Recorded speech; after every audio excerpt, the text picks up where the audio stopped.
الحمد لله نحمده ونستعينه ونستغفره ونؤمن به ونتوكل عليه ونعوذ بالله من شرور أنفسنا ومن سيئات أعمالنا من يهده الله فلا مضل له ومن يضلله فلا هادي له ونشهد أن لا إله إلا الله وحده لا شريك له ونشهد أن سيدنا ومولانا محمدا عبده ورسوله أما بعد عن أبي هريرة رضي الله تعالى عنه قال قال رسول الله صلى الله عليه وسلم من يأخذ مني هؤلاء الكلمات فيعمل بهن أو يعلم من يعمل بهن فقلت أنا يا رسول الله فأخذ بيدي فعد 5 فقال اتق المحارم تكن أعبد الناس وارض بما قسم الله لك تكن أغنى الناس وأحب للناس ما تحب لنفسك أو كما قال النبي صلى الله عليه وسلم اللهم صل على محمد النبي الأمي وعلى آله وسلم تسلیما۔ میرے عزیز اور بزرگوں، ایک موقع پر حضرت نبی کریم علیہ الصلاۃ والسلام نے صحابہ کرام رضوان اللہ علیہم اجمعین کی موجودگی میں ارشاد فرمایا، بھائی کوئی ہے جو ہم سے چند باتیں حاصل کرے، چند باتیں ہم سے تعلیم پائے، پھر وہ خود اس پر عمل کرے، یا کسی ایسے شخص کو وہ سکھلائے جو اس پر عمل کرے۔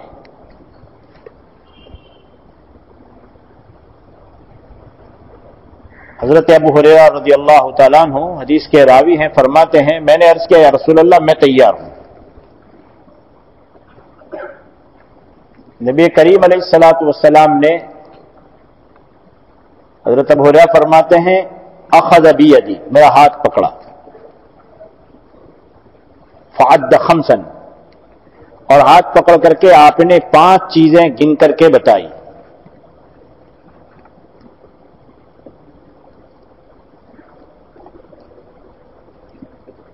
یہ تو اس حدیث شریف کی ابتدائی جملوں اور ابتدائی بات کا ترجمہ ہے، لیکن وہ 5 باتیں کیا ہیں؟ اس سے پہلے یہ بات ہمیں سمجھنی چاہیے کہ نبی کریم علیہ الصلاۃ والسلام نے اپنی روزمرہ کی عادت کے خلاف، آپ علیہ الصلاۃ والسلام کی عموماً عادت شریفہ یہ تھی کہ صحابہ کرام رضوان اللہ علیہم اجمعین کی موجودگی میں کوئی ہدایت، کوئی رہبری کی بات ہوتی بیان فرماتے۔ یہاں اس کے خلاف آپ علیہ الصلاۃ والسلام نے یہ فرمایا، بھائی کوئی ہے متنبہ کرنے کے لیے، متوجہ کرنے کے لیے کہ جو میں چند باتیں دینا چاہتا ہوں وہ لے، اس پر عمل کرے، اور اگر اس کو عمل کرنے کا موقع نہ ملے تو کسی ایسے شخص کو سکھلائے کہ وہ اس پر عمل کرے۔ اس سے سرسری بات نہیں، اہم باتیں ہیں، اور اس پر پھر اہمیت کی بات یہ کہ آپ علیہ الصلوۃ والسلام نے بعض مواقع ہیں، عبداللہ ابن مسعود رضی اللہ تعالیٰ عنہ ایک موقع پر فرماتے ہیں کہ نبی کریم علیہ الصلوۃ والسلام نے میرا ہاتھ پکڑا اور مجھے اسی طریقے سے یہ چیز سکھلائی جس طریقے سے کان یعلمنا السورہ، جیسے آپ علیہ السلام سورت سکھلایا کرتے تھے، میرا ہاتھ پکڑ کر کے فرمایا۔ ایسا کم ہوا ہے، یہاں پر بھی آپ علیہ السلام نے اسی طرح کیا۔ عبداللہ حضرت ابو ہریرہ رضی اللہ تعالیٰ عنہ کا ہاتھ پکڑا اور ایک ایک بات گنانے کے لیے گن گن کر کے فرمایا، ایک بات یہ، دوسری بات یہ، تیسری بات یہ۔ ان 5 باتوں میں اللہ ہم کو جتنا موقع دے اس وقت ہم آپ کے سامنے پیش کریں. اللہ تب کے رسول صلی اللہ علیہ وسلم نے فرمایا اتق البحارم تکن اعبد الناس. پہلی نصیحت آپ نے فرمائی.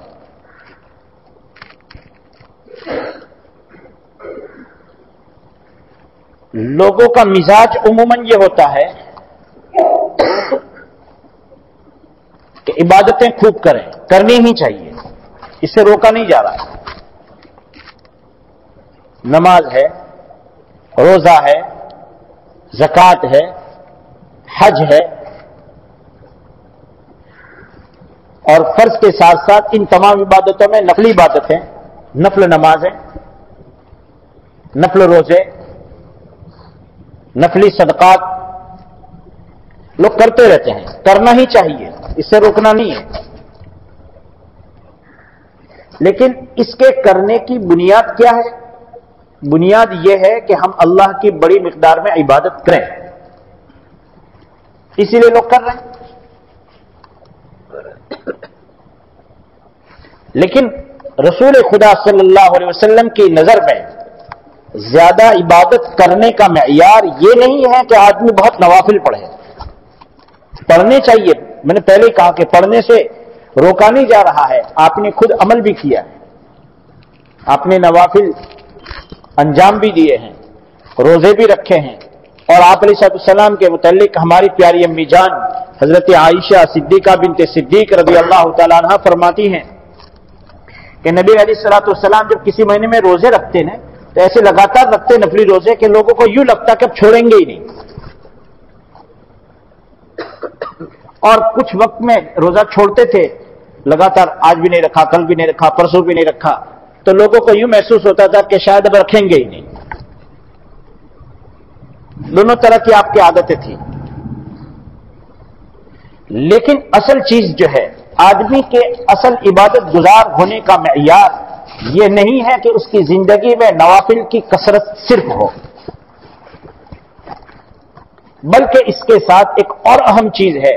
اگر وہ ہے تو وہ عبادت گزار, ورنہ نہیں. بڑا عبادت گزار بننے کے لیے نبوی معیار, انسانوں کا خود ساختہ, انسانوں کا اپنا بنایا ہوا, اس میں کامیابی کا یقین نہیں. لیکن رسول خدا صلی اللہ تعالی علیہ وآلہ وسلم جس معیار کو پسند فرمائیں اس معیار پر چلنے سے کامیابی یقینی ہے. آپ علیہ السلام نے کیا ارشاد فرمایا؟ اتق المحارم, حرام چیزوں سے بچو, تکن اعبد الناس, سب سے بڑے عبادت گزار بن جاؤ.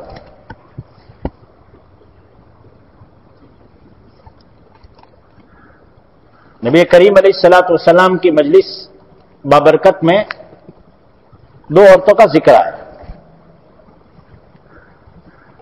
کہ ایک عورت وہ ہے جو فرائض کے ساتھ ساتھ نوافل کا خوب اہتمام کر رہی ہے, نفل روزے, نفل نماز, نفلی صدقات, بہت کچھ کام کر رہی ہے, لیکن زبان کی خراب ہے.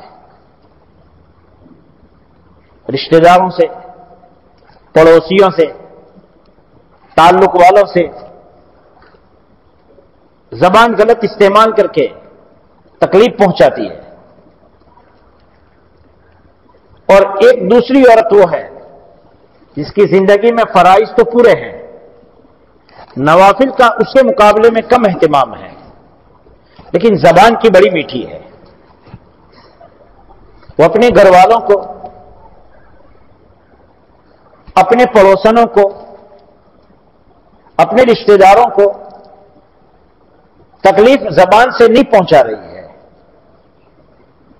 آپ علیہ السلام سے پوچھا گیا ان دونوں میں اچھی اور بھلی کون؟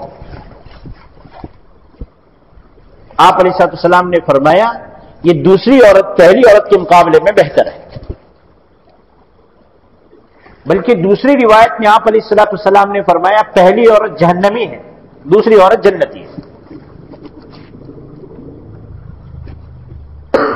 حرام چیزوں سے بچنا نوافل کے مقابلے میں زیادہ اہمیت رکھنے والی چیز ہے.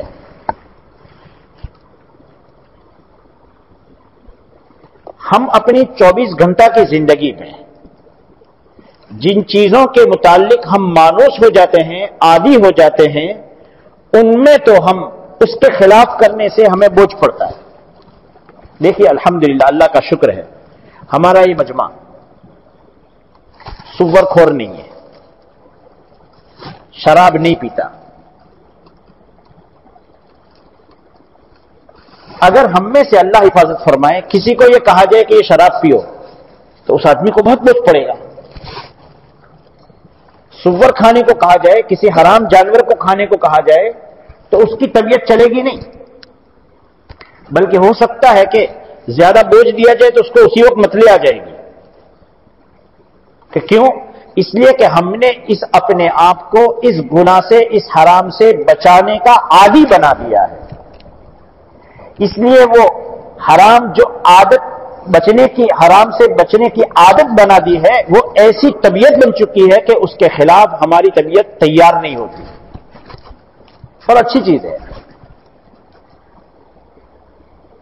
لیکن دوسرے بہت سے حرام کام ہم میں ہوتے ہیں. حرام بول کر کے ہمارے ذہن میں یہ چیزیں جن سے بچنے کے ہم عادی ہو چکے ہیں وہ آتی ہیں، اور وہ ہے حرام، اس کا انکار نہیں. لیکن جیسے سود کھانا حرام ہے، شراب پینا حرام ہے، تو اسی طریقے سے ایک آدمی کاروبار میں گھپلا لگا دے،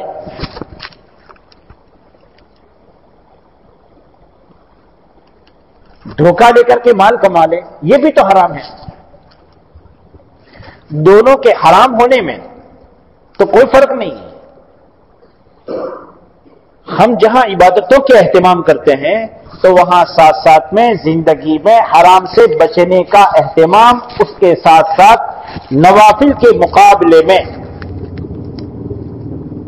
حرام سے بچنے پر زیادہ توجہ دینے کی ضرورت ہے. کیونکہ جو کام بچا لانے کے ہیں، کرنے کے ہیں، اس کو فرض کہا جاتا ہے، تو جو چھوڑنے کے ہیں اس کو حرام کہا جائے. دونوں کا لیول ایک ہی ہے.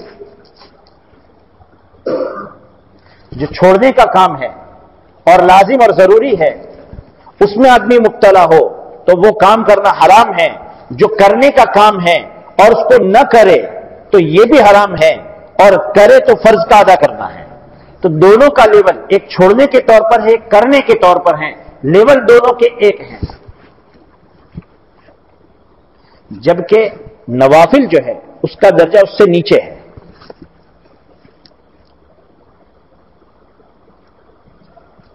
شراب سے لوگ بچتے ہیں، سود سے اتنی مقدار میں لوگ نہیں بچتے. حرام دونوں ہیں،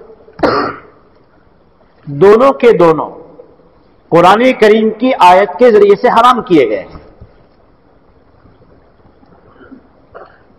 ایک آدمی ملازم پیشہ ہے اور وہ اپنی ملازمت پر پہنچ رہا ہے، اور کسی دن شیخ صاحب ادھر ادھر، ذمہ دار ادھر ادھر ہے، اور وہ اپنے کام میں، اپنے جس وقت میں پہنچنا ہے اس سے کم وقت پہنچ کر کے پورا وقت لکھ کر کے اپنی پوری تنخواہ ملازمت کی لے رہا ہے. جیسے سود حرام ہے، یہ بھی حرام ہے. اتق المحارم، حرام چیزوں سے بچو.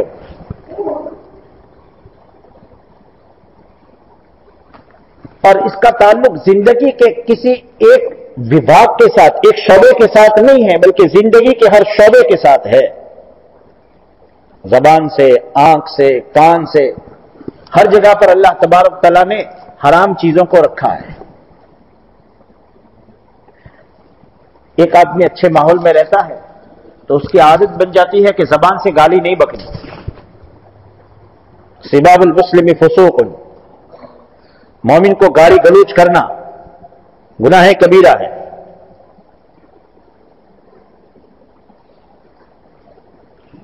لیکن اسی معاشرے میں غیبتیں چلتی ہیں. حرام یہ بھی تھا زبان کا، یہ بھی حرام ہے. گالی گلوچ کرنا جس طرح حرام ہے، کسی کی غیبت اور کسی کی عیب جوئی، کسی کی برائی کی توہ میں لگ جانا، یہ بھی تو حرام تھا، دونوں قرآن کریم سے منع ہے۔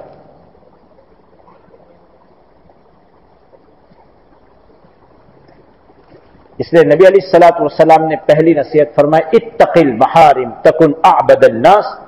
بڑے عبادت گزار بننے کا معیار صرف یہ نہیں ہے کہ آدمی نوافل پر چلتا رہے اور خوب تسبیح تلاوت کرے، اچھی بات ہے، لیکن اس کے ساتھ ساتھ میں حرام کاموں سے زبان کے، آنکھ کے، کان کے، روزی کے، شرمگاہ کے، دل کے، کسی کے متعلق بے بنیاد کسی کے متعلق ذہن میں اس کی برائی بٹھانا اور اس کے برے ہونے کا فیصلہ کر لینا، پھر کیا ہوتا ہے؟ پھر معاشرے میں، خاندان میں نفرتوں کی دیواریں درمیان میں حائل ہو جاتی ہے، آڑ بن جاتی ہے۔ دیکھیے ایک آدمی کی سوچ میں یہ بیٹھ جاتا ہے کہ فلاں ایسا گھٹیا، تو انسانوں کی طبیعت اللہ نے ایسی بنائی ہے کہ گھٹیا کی طرف جانے سے میلان نہیں ہوتا ہے، بچتا ہے۔ کس بنیاد پر؟ بے بنیاد۔ ایک تو حقیقت میں یہ ہے کہ ایک آدمی جب یقینی طور پر کسی شخص کو دیکھے کہ وہ حرام کام میں مبتلا ہے اور ہماری اپنی کوشش کے باوجود اب وہ اس چیز کو چھوڑتا نہیں ہے، اب ہماری اپنی ذات پر اس برے ماحول کا اثر ہونے کا خطرہ محسوس ہو رہا ہے، تب آدمی اس کے لیے دعا کرتے ہوئے ذرا دور رہے، ٹھیک ہے، لیکن ایسی کوئی بات نہیں ہے بس کوئی معاملہ کسی سے ہو گیا تھا، کسی نے کوئی بات بے بنیاد پہنچا دی اور اسی پر چل پڑے، کہ نہیں۔ اتق المحارم میں یہ بھی ہے کہ آدمی کسی سے بے بنیاد غلط بات دماغ میں بٹھا کر کے اپنی سوچ کو گندی نہ کرے۔ آنکھوں کی جیسے پاکیزگی لازم ہے، شرمگاہ کی پاکیزگی لازم ہے۔ اللہ کے رسول صلی اللہ علیہ وسلم امت مسلمہ کو دعا کے ذریعے سے تعلیم دے رہے ہیں، اللہم انی اعوذ بک من شر منی، اے اللہ میں اپنے خواہش کے شر کے ذریعے سے جو غلط طریقے سے پوری کی جائے اس کے ذریعے سے اس کی میں پناہ طلب کرتا ہوں۔ تو جیسے زنا، بدکاری یہ برا عمل ہے اور حرام عمل ہے، تو اسی طریقے سے اپنی سوچ کو گندا بنانا، لوگوں کے متعلق اچھی سوچ پیدا نہ کرنا، یہ بھی اسی طریقے سے ایک معصیت اور گناہ ہے۔ اس لیے اس محارم کے عنوان کو، حرام کردہ چیزیں جو اللہ کی طرف سے اور اللہ کی طرف سے جو چیزیں حرام کی گئی جس کو رسول اللہ صلی اللہ علیہ وسلم نے بیان فرمایا ہے، ان حرام چیزوں کو دو چار چیزوں میں گھیرنے کی ضرورت نہیں ہے کہ بھئی شراب پینا حرام، سور کھانا حرام، بلکہ ایک بڑا وسعت اپنے اندر رکھنے والا یہ لفظ ہے جس کا صرف کھانے پینے کی چیزوں کے ساتھ تعلق نہیں ہے بلکہ عقائد کے ساتھ بھی اس کا تعلق ہے، ہماری روزی کے ساتھ بھی اس کا تعلق ہے، ہمارے جسم سے جتنے اعمال صادر ہوتے ہیں اور جسم کے جتنے اعضاء اور اویو ہیں سبھی کے ساتھ اس میں کسی نہ کسی درجے میں حرام کا تعلق موجود ہے۔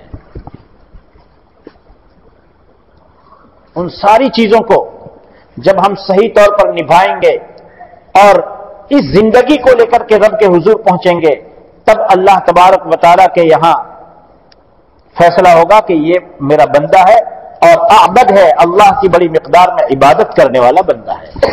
عبادت کا تعلق صرف پیشانی کا ٹیکنے کے ساتھ نہیں ہے۔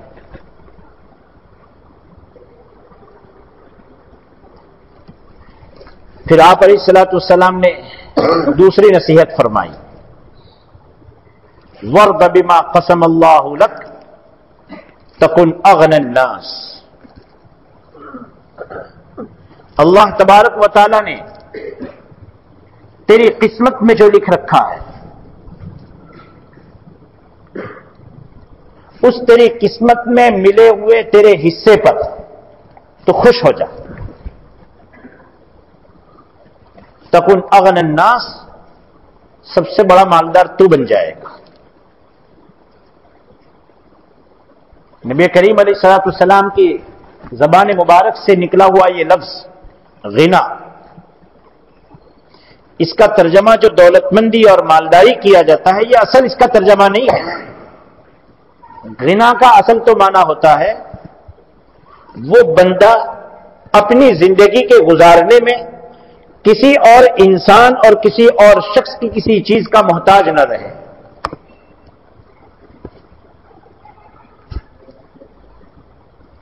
کسی کو اس شخص کو کسی کی حاجت نہ رہے، بس ایک دربار کی حاجت اس کو لگ جائے.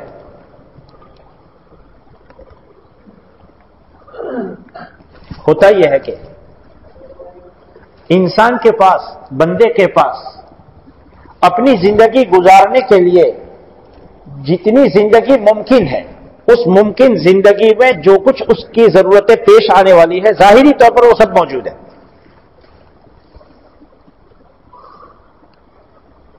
ظاہری طور پر سب موجود ہے، لیکن اس کے باوجود بھی جب دل میں حرص اور لالچ پیدا ہو جاتا ہے تو وہ کروڑ پتی ہونے کے باوجود بھی بھکاری سے بھی نیچے درجے کا ضرورت مند ہے.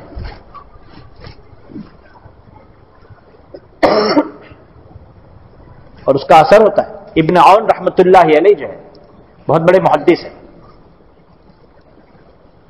فرماتے ہیں میری پہلی اٹھک بیٹھک، اٹھنا بیٹھنا آنا جانا میرا ان لوگوں کے ساتھ تھا شروع میں کہ جو بڑے دنیا پرست تھے.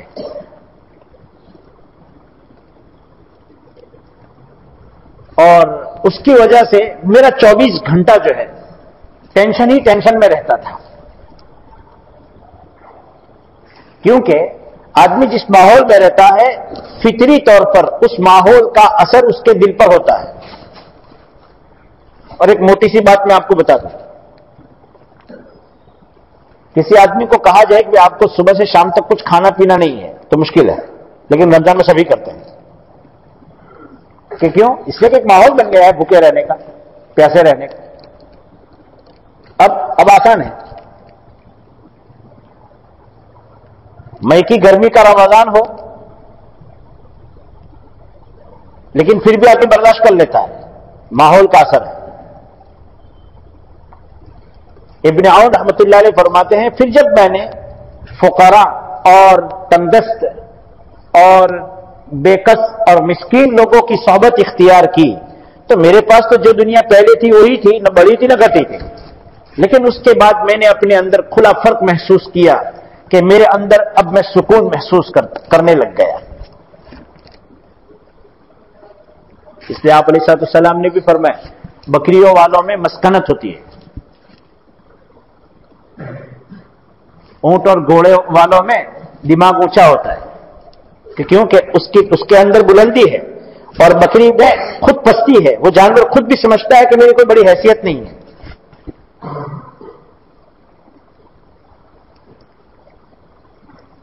اس لیے حقیقت یہ ہے کہ ہمارے پاس بہت کچھ اللہ نے ہم کو دے رکھا ہے.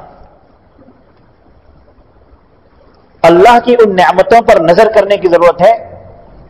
اللہ کی نعمتوں پر جب آدمی بار بار نظر کرتا ہے، اور حقیقت یہ ہے کہ گھروں میں بیٹھ کر کے بار بار اس کا تذکرہ کرنے کی ضرورت ہے کہ اللہ کا شکر ہے، اللہ نے ہم کو یہ دے رکھا وہ دے رکھا.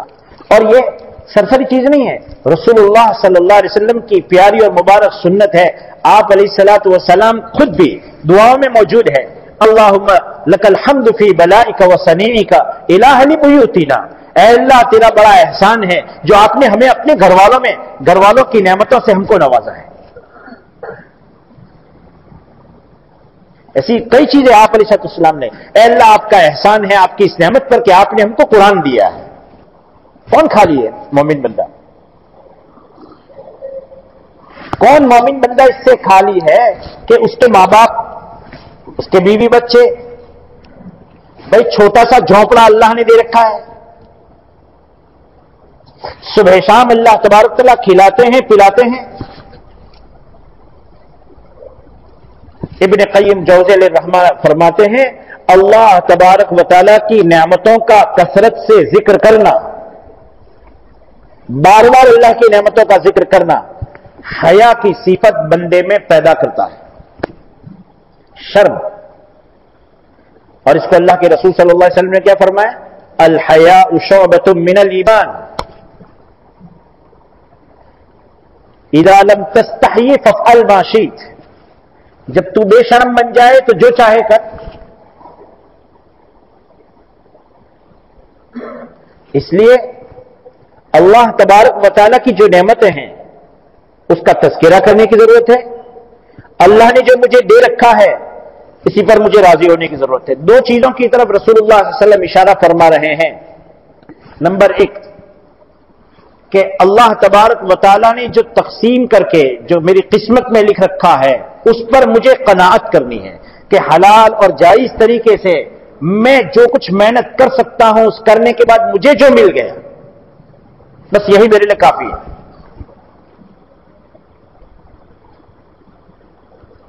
رب قنعنی بما رزقتنی وبارک لی فیہ. اللہ کے رسول صلی اللہ علیہ وسلم کے مبارک دعا میں ہے اے میرے پروردگار آپ نے جو مجھے دے رکھا ہے اس میں مجھے قناعت عطا فرما. اور عام موقع پر تو آپ نے دعا مانگی ہے.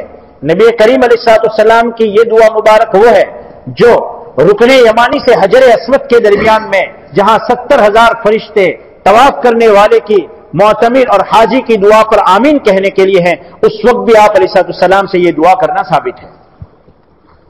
کتنی اہمیت کی بات ہے. حقیقت یہ ہے کہ قناعت کی جو ہے وہ بس مجھے اور آگے میں حلال طریقے سے محنت کروں گا لیکن اس حلال طریقے کی محنت کے بعد مجھے جو مل گیا وہی میرے لیے کافی ہے. اس نعمت کے نہ ہونے کی وجہ سے لاکھوں پتی ہو کر کے بھی آدمی فتیچر حال کی طرح اپنی حالت کو ظاہر کرتا ہے. مستغنی رہنا چاہیے. دوسری چیز رضا بالقضاء. اللہ نے جو فیصلہ میرے لیے کیا میں اس پر خوش ہوں. کاروبار ہم جائز طریقے سے کہیں پھیلانے کی محنت کر رہے تھے لیکن اس میں رکاوٹ آ گئی، کوئی حرج نہیں، اللہ کا فیصلہ ہے، ہمیں اس پر کوئی ناگواری نہیں، کوئی تکلیف نہیں. کیا ہوگا؟ جو ہوگا سو ہوگا، لیکن پہلے یہ ہوگا کہ ڈاکٹر کے پاس نہیں جانا پڑے گا.